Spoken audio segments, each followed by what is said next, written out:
In 1967, 47 got its start with the D'Angelo brothers selling pennants right here on Yawkey Way outside Fenway Park. For the past 70 years, they've been with Boston fans through some pretty insane sports moments. So to honor that fateful year they set up shop, we're counting down the top 70 moments in Boston sports. Here's moments 50 through 41, starting with Tim Thomas's stick save in the 2011 Eastern Conference Finals.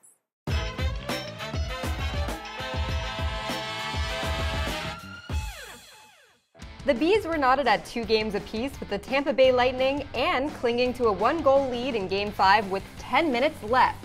That's when Thomas made an incredible leaping stick save to deny Steve Downey a game-tying goal, and the Bees went on to win the game 3-1.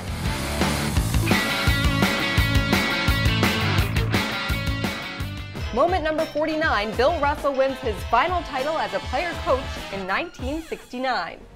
In 1969, an aging Celtics roster, including a 34-year-old Bill Russell, struggled through the NBA regular season and entered the playoffs as the lowest seed in the Eastern Conference.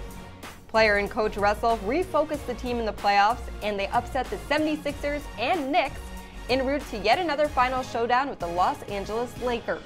They took it all the way to Game 7, which the C's won in LA 108-106.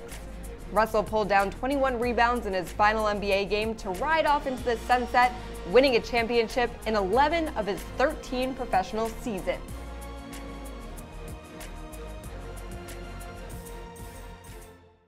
Moment number 48, Daniel Nava's home run after the Boston Marathon bombing. On April 20th, 2013, just 5 days after the Boston Marathon bombing, the Boston Red Sox played their first home game. The Sox trailed 2-1 in the bottom of the 8th when Daniel Nava crushed a 3-run homer into the right field stands at Fenway Park. Nava hits it in the air to right field. Francoeur going back. He's at the wall. Boston, this is for you. A 3-run home run for Daniel Nava puts the Sox on top, 4-2.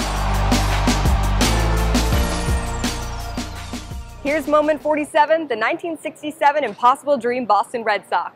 In 1967, the D'Angelo brothers opened their flagship store right here on Yawkey Way across from Fenway Park. Back then, things were a lot different not only for the D'Angelo family, but also for the Boston Red Sox.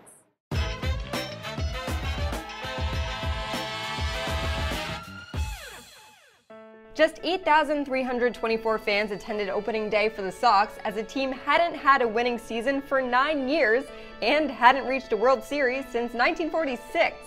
Yeah, not too many people did go. I was a little younger then, but we kind of got more familiar with it. By the end of the year, the Sox would break the Fenway Park attendance record as an epic 4-team race for the AL pennant went down to the wire. We started coming in and sitting in the bleachers and freezing. And I watched Carl Yastrzemski and a lot of the older fellows that played then, and it was fun. The Sox clinched the pennant on the final day of the season. Jim Lonborg got his 22nd victory of the year, and Carl Yastrzemski won the Triple Crown. Although the Sox lost the World Series in 1967, the season changed the baseball culture in Boston and gave birth to Red Sox Nation as we know it today. It became more popular, and you had to have somebody die before you could get a ticket.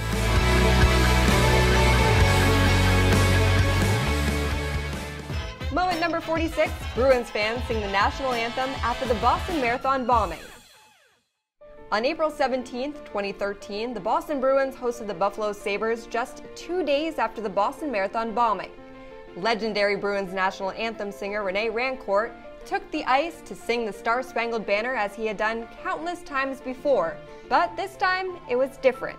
Just seconds into the anthem, Rancourt put his microphone down, and Bruins fans inside TD Garden took over anthem duties. What's so proud?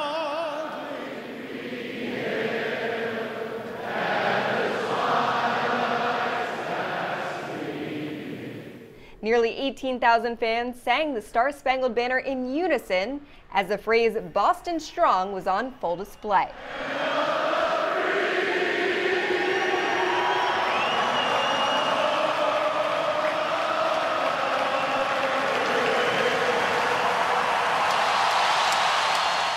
On October 5th, 2007, the Boston Red Sox were facing the Los Angeles Angels in Game 2 of the ALDS. It was all tied up in the bottom of the 9th when slugger Manny Ramirez stepped to the plate with 2 outs and 2 runners on, which leads us to moment 45, Manny Ramirez's walk-off home run.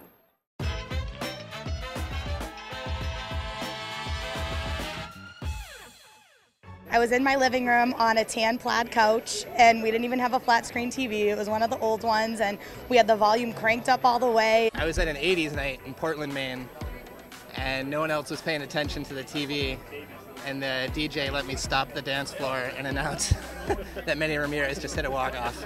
It's unreal because we're all just watching the game and kind of worried about what's going on, and there's just that moment of excitement because you knew Manny could always do it. And he popped it off. It was an absolute moonshot, crushed over the monster. Just sheer excitement. It was just an incredible thing to happen. And his hand goes right up in the air. But he had the greatest celebration. He held it forever.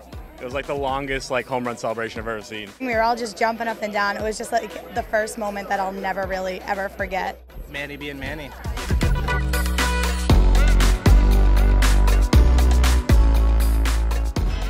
Moment number 44, the Celtics win their first NBA title in 1957.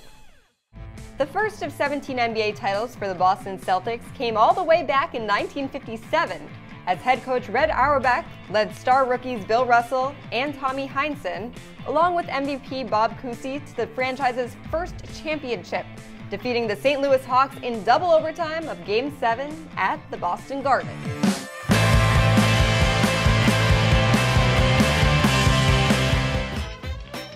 Moment number 43, Ted Williams homers in his final at-bat.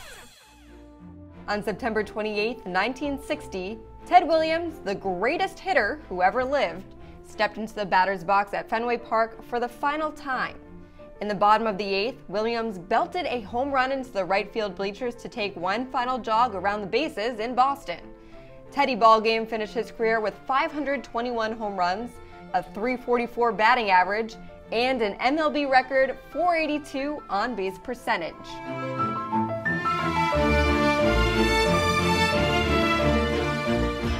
Moment number 42, Gerald Henderson's steal in the 1984 NBA Finals.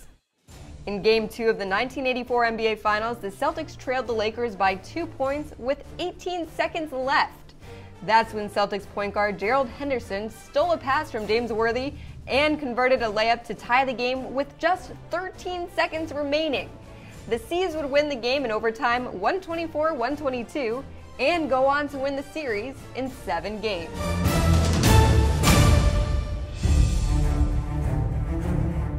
In the 2013 Stanley Cup playoffs, the Boston Bruins trailed the Toronto Maple Leafs 4-1 in Game 7 with just 11 minutes remaining in the third period, which leads us to moment 41, the Bees' miraculous comeback in Game 7.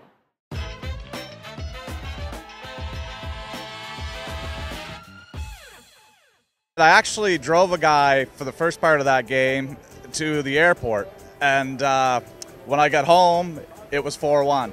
A goal by Nathan Horton with 10:42 remaining got things going for the Bees. Then it was Milan Lucic who scored with 1:22 left on the clock. Miraculously, Patrice Bergeron would score just 32 seconds later to tie the game with just 50 seconds until the final buzzer. Bergeron shot, goal! Patrice Bergeron ties it!